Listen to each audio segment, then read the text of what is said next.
कर बातों सरगुजा संभाग के एग्रीकल्चर और उद्यानिकी के छात्रों ने वित्त मंत्री ओपी चौधरी के सामने हंगामा कर जमकर नारेबाजी की।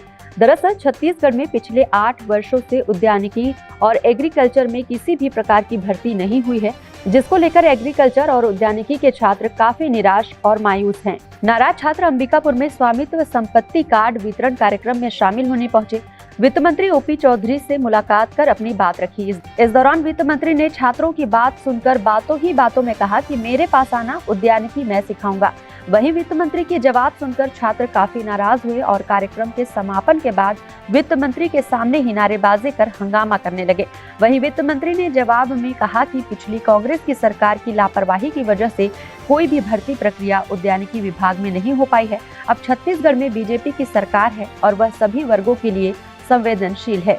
हम लोग पिछले 8 वर्षों से उद्यानिकी विभाग में एक भी भर्ती नहीं आई है, जिसके लिए हमने आज ओपी चौधरी मंत्री महोदय को ज्ञापन सौंपा, जिसमें उनके द्वारा प्रयास में हम लोग बोले कि उद्यानिकी विभाग में 8 वर्षों से वैकेंसी नहीं आई है।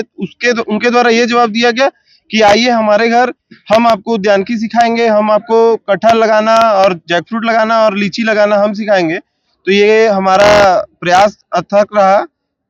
ये तो हमको बहुत बड़ा कटाक्ष मिला है कि हम 8 सालों से जो पढ़ रहे हैं, जो हम 4 साल से अंडर ग्रेजुएशन किए, फिर उसके बाद मास्टर डिग्री किए, उसके बाद भी हम वैकेंसी के लिए दर दर भटक रहे हैं। माननीय मंत्री जी के पास जा रहे हैं कि वैकेंसी आई है, वैकेंसी लाए। 8 सालों से हम प्रयास में हैं। हम 8 साल से कॉलेज में पढ़े और आज हमको ऐसा प्रक्रिया मिल रहा है कि मंत्री जी द्वारा बोला गया कि हमारे पास आइए, हम उद्यानिकी सिखाएंगे। पता नहीं उनका क्या कटाक्ष है हम कृषि छात्रों के प्रति कि ऐसा जवाब हमको सुनने को मिला। पहले बोला गया था और यही ओपी चौधरी जी हम पहले मिलते थे जब कांग्रेस की सरकार थी, तो हमारे द्वारा हमको पूरा आश्वासन दिया गया था कि हमारा सरकार बनने दीजिए, हम भविष्य में आपको उद्यानिकी हो गया चाहे कृषि विभाग हो गया, हम भर्ती का भरमार कर देंगे। आज एक भी भर्ती नहीं आ रही है।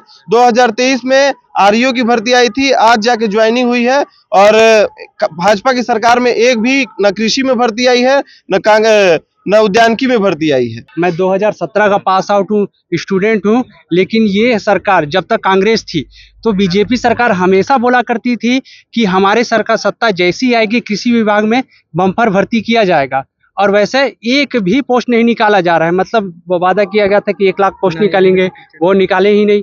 ठीक है, एमपी में बहुत ज्यादा पोस्ट आ रहे हैं। एग्रीकल्चर के लगभग हर साल 2000 से 3000 सिर्फ एक आरईओ आरएचओ इनके पोस्ट आते हैं, लेकिन हमारे छत्तीसगढ़ में अभी तक लगभग 7 वर्ष हो गए, 8 वर्ष हो गए हैं, अभी तक ना आरईओ, बस वो बोलने पर सिर्फ 300 पोस्ट निकाले थे, वो भी 7 वर्ष हो गए। कांग्रेस में निकला था, लेकिन अभी ये इनकी सरकार जैसे बोले थे कि हमारी सरकार जैसी आएगी वैसे हम कृषि पे बहुत सारे पोस्ट निकालेंगे, लेकिन अभी तक कोई आश्वासन नहीं दिया जा रहा है। कलेक्टर इनसे कहा गया तो अभी तक ये लग रहा है कि हम अभी तक कलेक्टर हैं, ना कि ये अभी तक मंत्री नहीं बन पाए हुए हैं, ऐसा लगता है।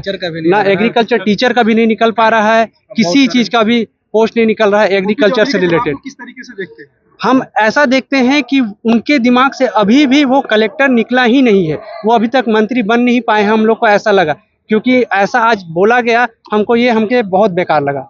वो निश्चित रूप से हमारी सरकार सभी वर्गों के मांगों के लिए संवेदनशील है, और पिछले 5 सालों में जिस प्रकार की अव्यवस्था कांग्रेस के राज में रही, उससे छत्तीसगढ़ को मुक्ति मिल रही है और हर तरफ विकास के नए नए अध्याय जुड़ रहे हैं। अंबिकापुर के लिए विशेष रूप से मैं जिक्र करना चाहूंगा कि आदरणीय टीएस सिंहदेव जी स्वास्थ्य मंत्री रहते हुए उनको मेडिकल कॉलेज के लिए 109 करोड़ रुपए की अतिरिक्त राशि की जरूरत थी, वो नहीं दिया कांग्रेस की सरकार ने। हमारी सरकार ने उसके लिए 109 करोड़ रुपए रिलीज करने का काम किया है। मल्टी स्पेशलिटी हॉस्पिटल के लिए भी जो राशि टीएस सिंहदेव जी को हेल्थ मिनिस्टर रहते हुए कांग्रेस की सरकार ने नहीं दिया, उसके लिए मल्टी स्पेशलिटी हॉस्पिटल के लिए 50 करोड़ की राशि हमारी सरकार ने जारी करने का काम किया है। हमारी सरकार सरगुजा के लिए विशेष रूप से समर्पित होकर, बस्तर के लिए विशेष रूप से समर्पित होकर पूरे छत्तीसगढ़ का सर्वांगीण विकास करेगी। फिलहाल इस खबर में बस इतना ही। जुड़े रहें वायरल छत्तीसगढ़ के साथ। नमस्कार।